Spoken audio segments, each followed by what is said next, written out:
What's good, y'all? Now, ladies and gentlemen, today we're switching it up just a tiny bit, man. Today we're going to be talking about boxing, as you can tell by the title. And this video was influenced by the big mega fight that took place last weekend. Canelo Alvarez taking on Terrence Crawford in a 12-round mega fight, where Terrence Bud Crawford put on a masterful performance to defeat Saul Canelo Alvarez by unanimous decision. So today, we're going to continue the conversation by talking about 5 super fights that can save the sport of boxing. We need to keep up the momentum after Bud Crawford versus Canelo Alvarez, and no fear, I'm here to save the day. So we ain't gonna waste too much time. If y'all like this video right here, hit that like button, subscribe if you're new.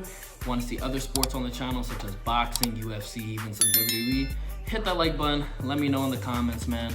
But we ain't gonna waste any more time, let's get right to this. So coming in at number 5, we're gonna pick up right where we left off by talking about Saul Canelo Alvarez, man. Just took a big defeat in one of the biggest fights of the year. But is it really a defeat when you make over 150 M's for like 45 minutes of work, bro? Y'all let me know. So Canelo's winning regardless, bro. But at the end of the day, he still took an L on paper, so it's time for him to bounce back. So what should he do?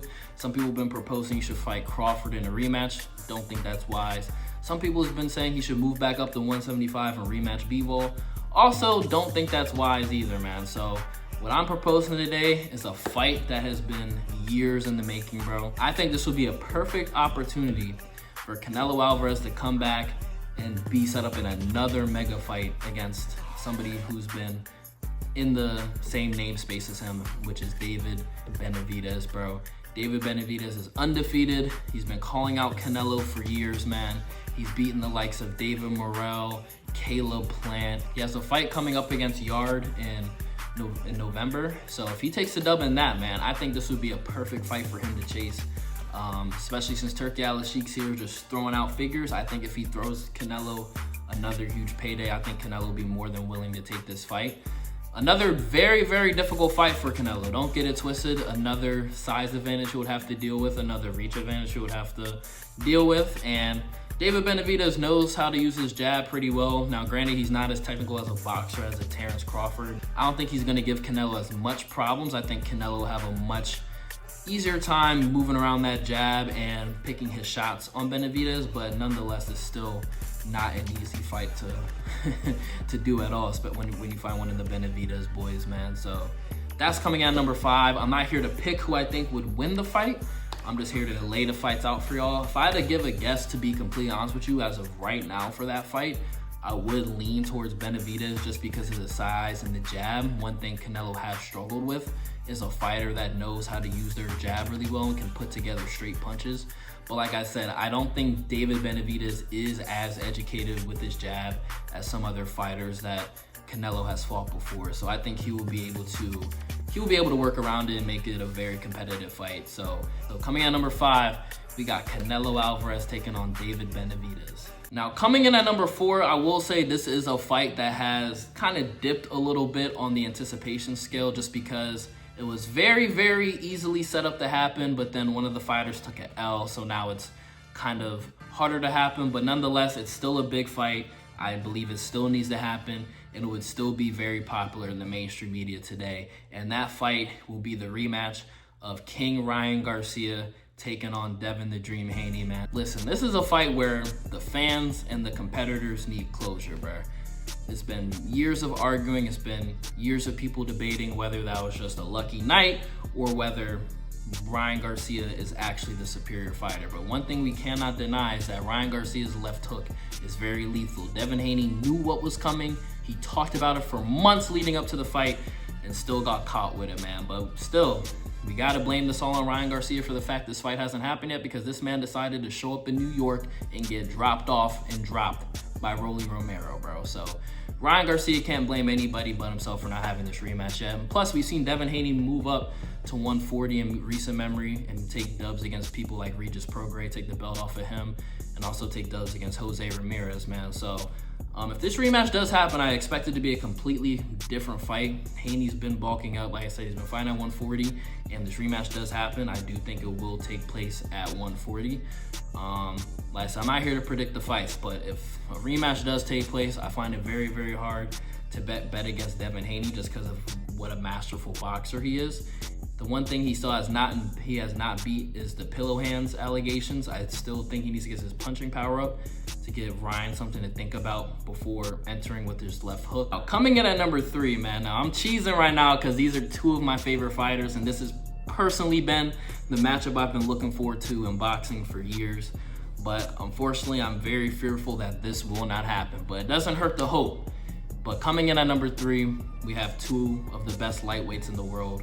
Once again, we have Shakur Stevenson taking on Gervonta Tank Davis. Now, I will say I find this fight very, very realistic because personally, I think Gervonta Davis is hanging up the gloves after his fight with Jake Paul. But we can still hope that the Shakur Stevenson matchup will happen, man. Shakur Stevenson is currently the WBC lightweight champion, while Tank Davis has held the WBA lightweight championship hostage for, it feels like, decades now. And right now, he's taking on Jake Paul in November when he was supposed to take on Lamont Roach, but it seems like the Lamont Roach rematch is not happening. It seems like Tank Davis is taking this payday and he's gonna retire from boxing. He's been dealing with domestic abuse charges. He's been even saying that the love for the game isn't there anymore. But who knows what will happen in a couple months. So like I said, keep hope alive for now. Like I said, this is one of the biggest fights in boxing you can possibly make. Both undefeated fighters. Shakur Stevenson, probably the best technical fighter in boxing right now, outside of maybe Terrence Crawford and Dimitri Bivol and possibly Alexander Usyk. But you cannot doubt the skill set, man. Undefeated. He's just put on a clinic against William Zepeda. He's been champion in multiple weight classes, putting on performances against dudes like Jamel Herring, beating the bricks off of Oscar Valdez, man, and then being just as successful as lightweight. And he's just gotten through the allegations. People have been calling him a boring fighter. Please go watch that Zepeda fight. It was non-stop action. Shout out to Zepeda for bringing it out of him. We already know what Gervonta Tank Davis brings, man. He's 30-0, like 28 knockouts, bro. Probably the biggest star in boxing outside of Canelo Alvarez. But like I said, he's been getting a little bit of criticism because he took this Jake Paul fight and passed up on a Lamont Roach rematch where a lot of people thought he actually took an L to Lamont Roach, which it doesn't matter whether he won or lost. I think it was a close fight, and to beat the champion, you have to truly beat the champion. And I do think Tank is the superior fighter, and I do think in a rematch he would show that if he's focused. But nonetheless, there's not enough money to be made in that fight, so he's going to be taking on Jake Paul. But a fight where there is money to be made is definitely Shakur Stevenson, man. That is a matchup where I honestly don't know who's going to win. It's literally the best defensive fighter, one of the best long-distance strikers in the game versus the most powerful puncher, probably pound for pound, in boxing. Now, this fight right here, competitive-wise, I think is the most competitive fight you can make on the list. Granted, we still have 2 more fights that are bangers that are gonna come down the way, but from an odds perspective, I think if this fight was made today, Vegas would have this fight as a pick'em, bro. Like, I truly think that is how close this fight is, bro. Turkey Al-Sheikh, come on, man. Make your magic happen, bro. Make Shakur Stevenson versus Tank Davis. But if I had to pick somebody to win, as hard as it may be, bro, I'm a ride or die. I'm staying with my boy, and my boy is Shakur Stevenson, bro. Low-key modeled my boxing game after him. Like, in my opinion, he's the best technical boxer in all of boxing outside of Terrence Crawford, bro. So I'm gonna ride with Shakur by a decision, but if there was another ending, I think it would be Tank by KO. I think it's one or the other. So definitely need to see that fight. So Turkey Al-Sheikh, make your magic happen. Offer Tank a bag to come back, bro. Coming in at number 2, you thought number 3 was good. Number 2, this is the epitome of the super fight, ladies and gentlemen. I don't think a lot of people have truly thought of. This fight right here will have people waiting until 6 a.m. to watch it, 1 a.m. to watch it. Whatever time this fight takes place, bro, there will be millions of people waiting to watch this fight. And that fight is continuing with Gervonta Tank Davis, but his opponent is the number 2 pound for pound boxer in the planet, Naoya the Monster Inoue, man. Now, Inoue just had a fight over the weekend when Canelo and Crawford fought as well. I believe he's improved his record to 32-0 now. He has 27 knockouts, and he is not number 2 pound for pound for no reason, man. He's beaten the likes of Akhmadaliev. He's beaten Stephen Fulton in In a fight where a lot of people thought was going to be close, he completely dominated Stephen Fulton, man. And his next fight is taking place in November in Saudi Arabia. He is currently the undisputed super bantamweight champion. And that is 122 pounds. And I think he should do the same thing Terrence Crawford did and go up 2 weight classes to fight Gervonta Davis. And the reason for that is, one, I think they're exactly the same height. It would make sense from a height perspective. They have same height, similar reach. And number 2, money. A lot of money would be made off this fight. Now, granted, I know Inoue isn't the most famous guy in the world, but 1, he has a country rhyme behind him in Japan. 2, he's one of the best pound for pound boxers in the world. So those 2 alone should get him the recognition alone to get this fight. And for Tank to take this fight, shit, just a lot of money, because honestly, it's a lose-lose situation to him. It's a very, very similar situation to what Canelo was just in, which is why I think this is probably the least realistic fight to happen on this list, because I don't think Tank would take this fight. But if he did, man, the boxing world would explode, bro.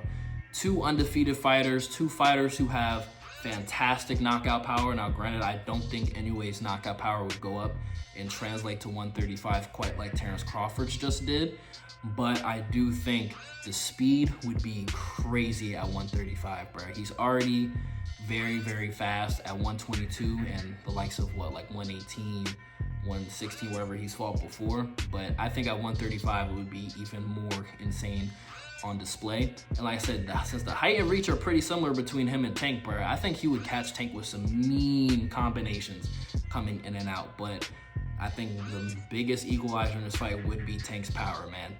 If it wouldn't have to be something clean. I think Tank could just hit him with a jab or a cross, and that would get Inoue's eyes wide open. But at the same time, when you're one of the best fighters on the planet, man, you have a plan to counteract that, bro. With all that being said, man, this fight would be one of the best fights you can possibly make in boxing today.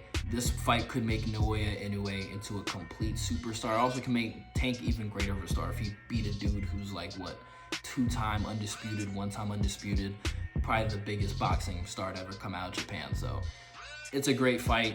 I do think if I had to pick, I would lean towards Tank Davis just because of the punching power, and I don't think Inoue is a Terrence Crawford level of a great. But it would be must-see TV, and that's what we're here to do. We're here to save the sport of boxing. So coming in at number 2, we have Naoya Inoue taking on Gervonta Davis in a lightweight matchup. Coming in at number 1, ladies and gentlemen, this is what you guys have been waiting to see. This fight right here, I promise you, nobody has thought of this fight right here, or at least have promoted the idea of this fight happening right here, y'all. And it surrounds around the man who just put on a masterful performance in Las Vegas. It surrounds Terrence Bud Crawford. Now, a lot of questions that are surrounding Crawford are, what is he going to do after beating Canelo? He just moved up to 168, currently the undisputed champion at super middleweight. So what is he going to do next? I do not think Terrence Crawford is going to defend those belts at 168 unless it was a Canelo rematch, which I do find to be very, very unlikely. I don't think he's going to fight Benavidez, and a lot of the other fights just aren't worth it, man. Terrence Crawford's in that stratosphere now of all-time great. I think he's top 5 all-time. So now he has to be a lot smarter with picking his opponents. With that being said, this would not be an easy opponent Terrence Crawford would be picking by any means. I think the fight that Terrence Crawford is going to take next would be a fight that is going to solidify his ranking among the all-time greats and could possibly solidify him as the greatest fighter of all time. Now, before we get into what this fight can be, I want you guys to think, what fight could make Terrence Crawford the greatest fighter of all time in one fight? I'll give you a couple seconds to think on it.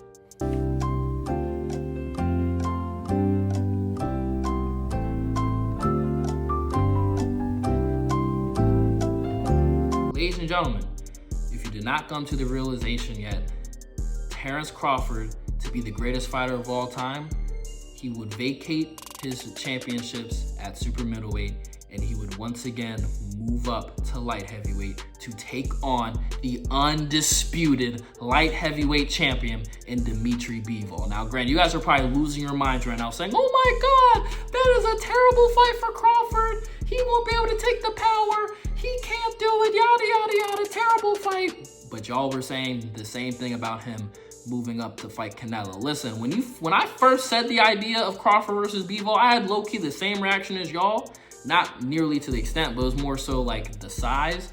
But once you look into it, Dimitri Bivol is only 6 feet, and Terrence Crawford is 5'9", 5'10". Only about a 2-inch height range, right?